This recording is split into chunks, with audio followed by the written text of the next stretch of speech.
نحمدہ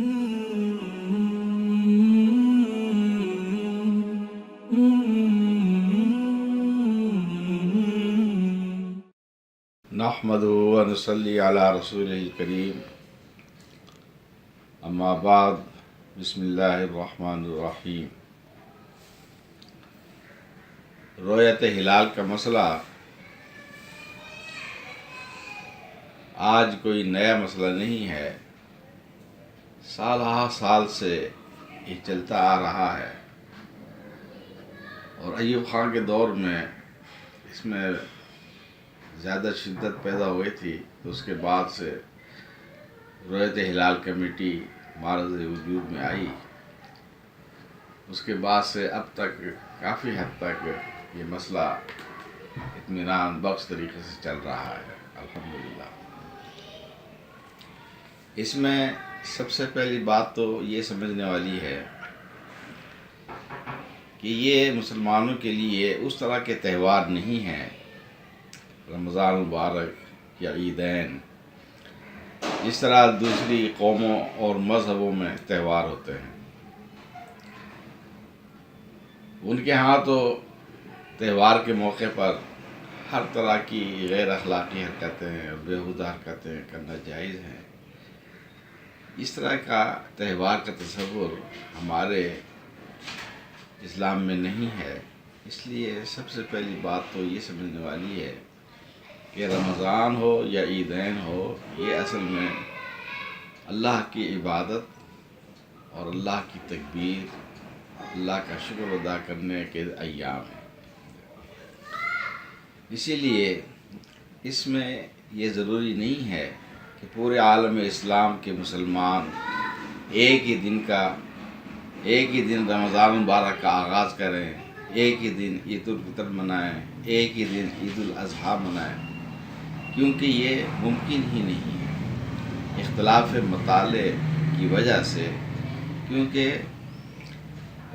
مطلع کا اختلاف یہ مسلم چیز ہے، اس کا انکار نہیں کیا جا سکتا، اور مطلع کے اختلاف سے ہی یہ چاند کی رؤیت کا مسئلہ پیدا ہوتا ہے۔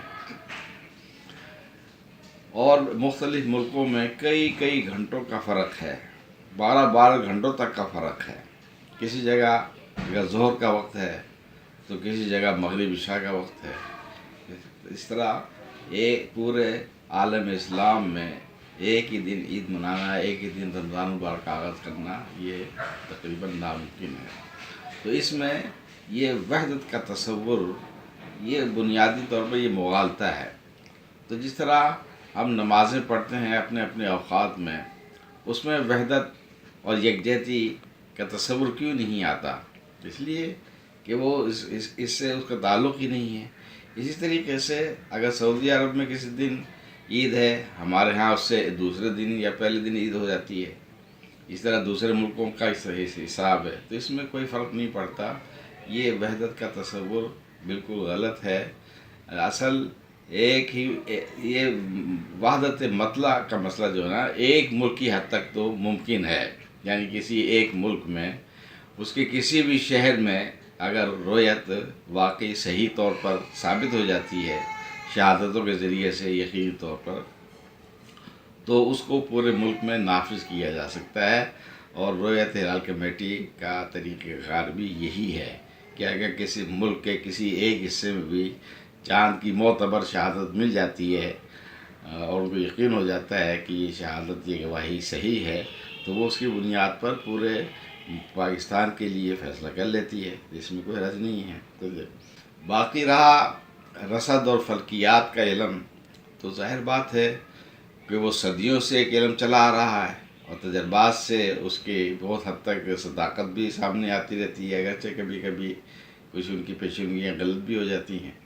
تو ان سے ہم اس حد تک تو مدد لے سکتے ہیں کہ فلاں تاریخ کو چاند کے ولادت کا وقوع یا امکان ہے کہ نہیں ہے۔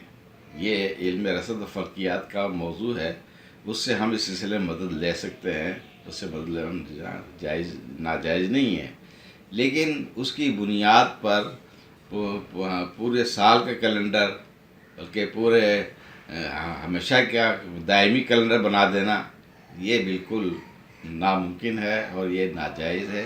اس کی یہ اگر اس کی کوشش کی بھی جائے گی تو وہ ناکام ہی ہوگا. سعودی عرب میں اسلامی کیلنڈر نافذ ہے، لیکن اس کے باوجود وہاں رویت کا اہتمام کیا جاتا ہے. اگر رویت ان کے کیلنڈر کے خلاف ثابت ہوتی ہے تو وہ باقاعدہ اعلان وہاں کیا جاتا ہے. یہ بھی لوگ سمجھتے ہیں کہ وہاں کیلنڈر کے مطابق عیدین رمضان کا آغاز ہوتا ہے. یہ بات نہیں ہے. وہاں کیلنڈر ضرور نافذ ہے اسلامی، لیکن اس کے باوجود رمضان مبارک کے لیے اور عیدین کے لیے رویت کا اہتمام کیا جاتا ہے اور اس کے مطابق ہی فیصلہ کیا جاتا ہے. کیلنڈر کے خلاف ہو تو اس کو تبدیل کر دیا جاتا ہے. تو اسی انداز کا کیلنڈر اگر یہاں بھی بنا دیا جائے لیکن رویت ہلال کمیٹی کا وجود قائم رہے، فیصلہ اصل اسی کا نافذ رہے، تو اس میں کوئی حرج نہیں ہے. اور رویت ہلال کمیٹی کے فیصلے پر اگر اس میں کیلنڈر میں رد و بدل کرنا پڑے، جس طرح کہ سعودی عرب میں کرتے ہیں، پاکستان والے بھی اگر اس طرح بنا لیں تو اس میں کوئی حرج نہیں ہے.